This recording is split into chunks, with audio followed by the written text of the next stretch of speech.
Bonjour à tous, bonjour à toutes. Ici, c'est Frank, Steve et Sama. Je souhaite d'abord vous souhaiter une bonne année parce que ça fait longtemps, je ne vais pas souhaiter une bonne année. Ça fait longtemps, je n'ai pas été vu par personne. En effet, je suis devenu très très rare parce que le travail m'occupe beaucoup. D'ailleurs, je suis désormais gestionnaire de sinistre à la MAF, même si actuellement je rencontre quelques problèmes dans ma carrière professionnelle. Mais par la grâce de Dieu, on s'en sortira parce que l'Éternel des armées est vivant. Donc aujourd'hui, mes amis, on va faire un enseignement qui sera très important pour l'année 2019. Et le sujet, ce sera l'esprit de l'Antichrist. L'esprit de l'Antichrist. Mes amis, la révélation du Seigneur m'a fait comprendre que le monde est divisé en deux. Il y a deux esprits qui agissent actuellement au sein de l'humanité. Il y a l'esprit de Dieu, qui est donc l'esprit du Tout-Puissant qui habite dans les chrétiens nés de nouveau et baptisés du Saint-Esprit par la grâce de Jésus-Christ et par la foi en l'Évangile. Et puis, il y a l'esprit de l'Antichrist. Alors, certaines versions bibliques disent l'esprit de l'Antéchrist. Mais en fait, j'ai étudié.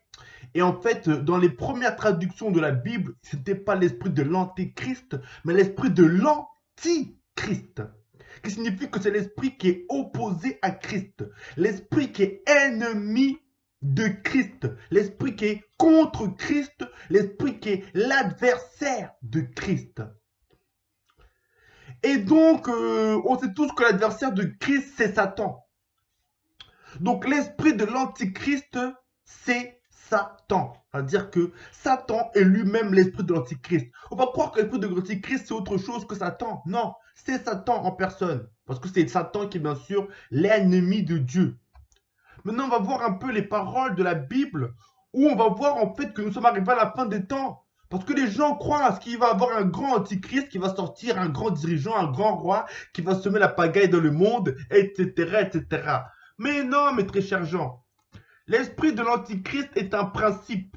L'antichrist est un principe. La Bible parle d'un homme qui arrive à la fin des temps, qu'on appelle le fils de la perdition, etc. Certains disent que ce serait un futur gouvernant qui va semer la pagaille sur terre. Mais moi, je pense dans la révélation que non. Le fils de la perdition, l'antichrist, c'est un type d'homme. Un type d'homme en particulier. Un type d'individu qu'on peut trouver actuellement sur terre. Ce type d'individu se nomme le fils de la perdition. C'est-à-dire qu'ils sont plusieurs. Ce sont plusieurs fils de la perdition. Et ils sont là actuellement sur terre. Ils ont les mêmes caractéristiques en commun. Donc la Bible parle de fils de la perdition qui est destiné à apparaître à la fin des temps. Mais en fait, ce n'est pas un homme en particulier. Non, c'est une communauté, un ensemble d'individus qui se nomme ici le fils de la perdition. Donc, on va continuer dans la révélation. Donc, 1 Jean chapitre 2, verset 18. Petit enfant, c'est la dernière heure. Et comme vous avez appris qu'un antichrist vient, il y a maintenant plusieurs antichrists. Par là, nous connaissons que c'est la dernière heure. Voyez-vous? Donc il dit qu'il y a plusieurs antichrists. Oh là là, Steven! Le Seigneur va encore de me révéler une révélation puissante. En effet, on va dire, oh Steven, tu es trop cruel dans tes propos. Oh Steven, tu es trop radical dans tes propos. Fais preuve au moins de compassion. Fais preuve au moins de pitié. Mais écoutez un peu ce que dit l'apôtre Jean. Petit enfant, c'est la dernière heure. Vous avez appris qu'un antichrist vient. Il y a maintenant plusieurs antichrists. Mes très chers gens, antichrist. Qu'est-ce que j'avais dit auparavant? Antichrist égale Satan. Parce que Satan, c'est l'adversaire de Dieu. Satan, c'est l'adversaire de Christ. Donc Satan, c'est l'antichrist. Satan égale antichrist. Parce que Satan égale adversaire de Dieu. Le vrai nom de Satan, c'est Sathanaël. Sathanaël signifie adversaire de Dieu. Donc l'antichrist, c'est aussi l'adversaire de Dieu, l'adversaire de Christ. Et il dit qu'il y a plusieurs antichrists.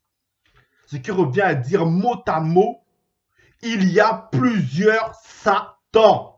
Purée. Incroyable mais vrai. Il y a plusieurs Satans. Petits enfants, c'est la dernière heure. Et comme vous avez appris qu'un antichrist vient, il y a maintenant plusieurs antichrists. Par là, nous connaissons que c'est la dernière heure. Qu'est-ce que ça te dit? Plusieurs antichrists. Or, qu'est-ce que la définition d'antichrist, comme on a dit auparavant? La définition d'antichrist, comme on a dit auparavant, c'est Satan. Antichrist égale adversaire de Dieu.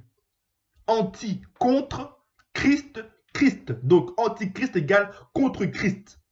Et contre Christ égale Satan, parce que Satan égale contre Dieu. Vous voyez?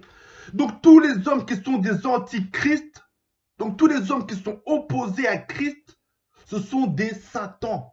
Ce sont des personnifications de Satan. Ou je dirais même, non pas, ce ne sont pas des personnifications de Satan, ce sont eux-mêmes Satan. Donc tout homme qui est opposé à Christ est lui-même Satan. Voilà la vérité. Il est lui-même Satan sous forme humaine. Tout homme opposé à Christ, tout homme qui est antichrist est Satan sous forme humaine. Maintenant, on va voir qui sont donc ces antichrists, qui sont donc Satan sous forme humaine. Récemment, j'avais croisé un ami à moi dans mon travail qui me disait qu'il était le diable. Il me dit, je suis le diable. Moi, dans ma tête, je me dis, effectivement, tu es le diable, étant donné que le diable est un principe de désobéissance à Dieu, ce qui n'a pas d'ailleurs, ce qu'il a d'ailleurs pas très apprécié, parce que quand j'ai dit ça, il était que ça. On dirait qu'il voulait me faire du mal. Mais bon, vous connaissez. Donc il me disait qu'il est lui-même le diable. Et maintenant, après avoir réfléchi à ce qu'il m'a dit, je me dis, mais il n'avait pas tort. En effet, il est lui-même le diable. Car effectivement, il s'agissait d'un musulman. Un musulman, les musulmans sont des gens qui ne croient pas en Jésus en tant que fils de Dieu. Ils ne croient pas en la mort de Jésus. Ils ne croient pas en la résurrection de Jésus. Bref, ils ne croient pas en l'évangile. Donc, ils ne croient pas que Dieu a vraiment un fils. Et donc, on va voir que ça, c'est une caractéristique donc, des gens qu'on appelle antichrist. On va voir cette caractéristique. Maintenant, je vais vous dire, la révélation, donc, c'est qu'il y a deux esprits dans le monde. Et qu'en fait, il y a deux esprits qui animent les humains. À savoir, l'esprit de Dieu et l'esprit de l'antichrist. Si un homme n'a pas reçu l'esprit de Dieu, alors il possède forcément, impérativement, incontestablement l'esprit de l'antichrist en lui, ce qui signifie qu'il possède en lui l'esprit de Satan. Il est un esprit qui est un avec Satan. Que c'est la parole de Dieu. Celui qui s'attache au Seigneur est avec lui un seul esprit.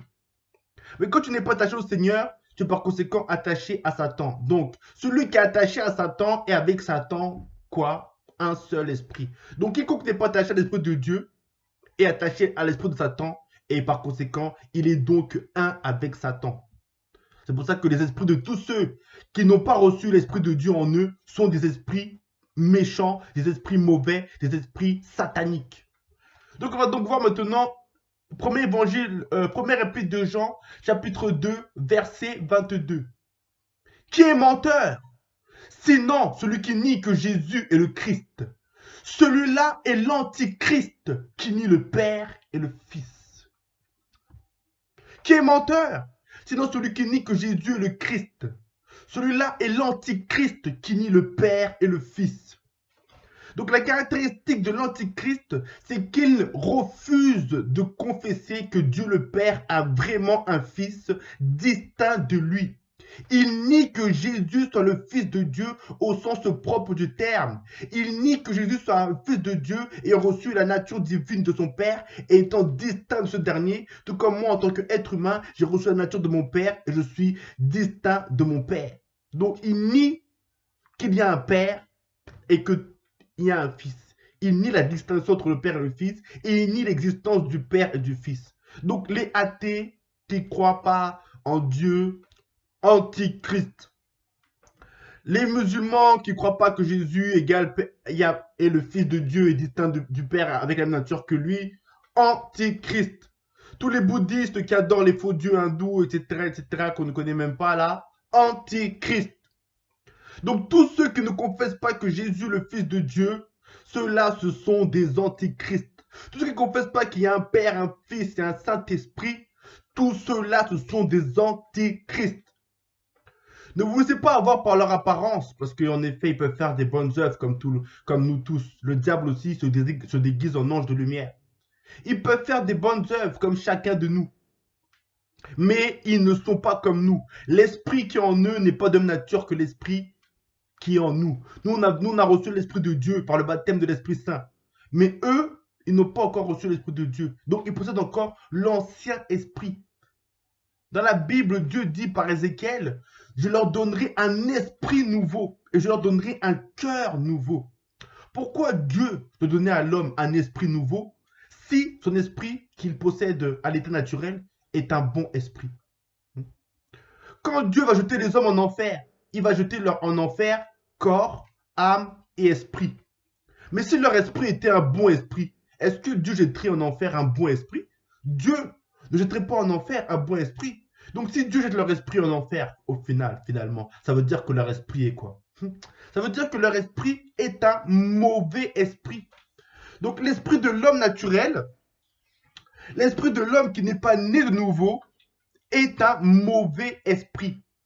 Et c'est donc un esprit de l'antichrist qui se caractérise par l'incrédulité, qui se caractérise par la foi en des fausses doctrines et en des fausses religions qui le font maintenir antichrist. Et comme je dis auparavant, antichrist égale Satan. Parce que Satan et antichrist ont exactement la même définition. Satan veut dire adversaire de Christ et antichrist veut dire adversaire de Christ aussi. Donc quiconque est animé par l'esprit de Satan,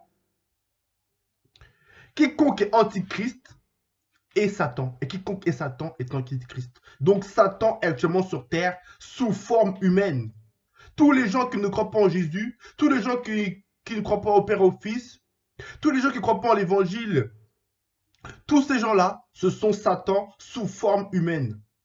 Il faut qu'ils passent par un changement de nature, par la grâce de Dieu, pour qu'ils deviennent des êtres nés de nouveau, des êtres agréés par Dieu. Mais si ils ne sont pas transformés par la grâce de Dieu, ils vont demeurer Satan. C'est la raison pour laquelle Dieu, à la fin des temps, va les mettre en enfer avec Satan, parce que pour lui, ils sont Satan, en effet. Qui est menteur? Sinon celui qui nie que Jésus est le Christ.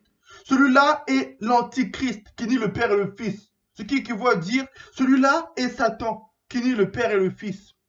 Voyez-vous? Donc, on va continuer. On va continuer dans la révélation encore. Maintenant, on va voir encore donc la révélation qui est importante. Donc, c'est Évangile, première épître de Jean, chapitre 4, verset 3. Reconnaissez ceci l'Esprit de Dieu. Tout esprit qui confesse Jésus-Christ venu en chair est de Dieu. Et tout esprit qui ne confesse pas Jésus n'est pas de Dieu. C'est celui de l'Antéchrist dont vous avez appris la venue et qui maintenant est déjà dans le monde. Donc tout esprit qui ne confesse pas que Jésus est le Christ, tout esprit qui ne confesse pas Jésus, c'est-à-dire qui n'admet pas comme étant véridique ce que l'Évangile nous affirme au sujet de Jésus, tout esprit qui nie la véracité de la parole de Dieu, parce que Jésus c'est la parole de Dieu, eh bien, cet individu-là est animé par l'esprit de l'Antichrist. Son esprit n'est pas de Dieu. Écoutez, c'est clair. Hein? Tout esprit qui ne confesse pas Jésus n'est pas de Dieu. Eh, s'il n'est pas de Dieu, il est donc de qui? Si son esprit n'est pas de Dieu, son esprit est de qui? Son esprit est de Satan. Donc, il y a actuellement des hommes dont l'esprit n'est pas de Dieu. Donc, ce ne sont pas des esprits divins. Parce que ce qui est de Dieu égale divin. Et ce qui est de Satan égale satanique. Donc, il y a des hommes actuellement sur terre dont l'esprit n'est pas de Dieu. Donc, l'esprit n'est pas divin. L'esprit est donc satanique. Ce qui est de Dieu est divin. Ce qui n'est pas de Dieu est satanique. Donc, voilà. Il y a actuellement des hommes sur terre dont l'esprit est diabolique. Et il s'agit de tous ceux qui ne confessent pas Jésus. Et donc, il est vraiment important de savoir faire la distinction entre les gens. Parce que vous pouvez marcher avec un esprit satanique, mais vous ne pourrez jamais le savoir. Si vous ratez sur l'apparence, vous n'allez pas savoir que la personne avec qui vous marchez là, c'est un esprit satanique. Vous pouvez marcher avec une personne là tous les jours, vous parlez avec elle, vous mangez avec elle, vous buvez avec elle, mais vous ignorez qu'il s'agit d'un esprit satanique. Vous pouvez marcher avec un esprit satanique. Tous les matins, vous venez, vous dites bonjour à un esprit satanique. Vous pouvez tout faire avec un esprit satanique. Vous pouvez dormir avec un esprit satanique. Vous pouvez même vous marier avec un esprit satanique. Ce n'est pas la révélation de ceci. Vous allez être l'ami des esprits sataniques. Or, ce n'est pas ce à quoi Dieu nous appelle. Dieu ne nous appelle pas à être l'ami des esprits sataniques. Il dit, il n'y a pas de communion entre la lumière et les ténèbres. Il ne faut pas qu'on participe à la coupe du Seigneur et à la coupe des démons. Il faut que vous mangez à la table du Seigneur et à la table des démons. Donc, ce n'est pas pour manquer de respect aux gens qui ne croient pas en Jésus. Hein. C'est juste pour donner l'éclairage aux croyants sur la véritable nature des personnes qu'ils peuvent trouver au sein de leur entourage, sur la véritable identité spirituelle des personnes qui sont au sein de leur entourage, afin de ne pas se fourvoyer et d'accorder une trop grande confiance à des personnes qui n'en sont pas dignes. Car, mes très chers gens, si ce sont des esprits sataniques, de quelle confiance sont-ils dignes? Est-ce que vous avez compris? Après, bien sûr, un chrétien peut lui se laisser influencer par un esprit satanique, bien sûr, s'il ne reste pas affermi dans la parole de Dieu. Ça va être une véracité. Mais, il faut savoir une chose, comme je dis, certaines personnes sont donc des esprits sataniques et sont eux-mêmes Satan. Et donc, ce sont Satan sous forme humaine. Il s'agit donc de tous ceux qui ne croient pas en Jésus, tous ceux qui ne confessent pas Jésus, et tous ceux qui ne confessent pas qu'il y a le Père et le Fils. Donc voilà.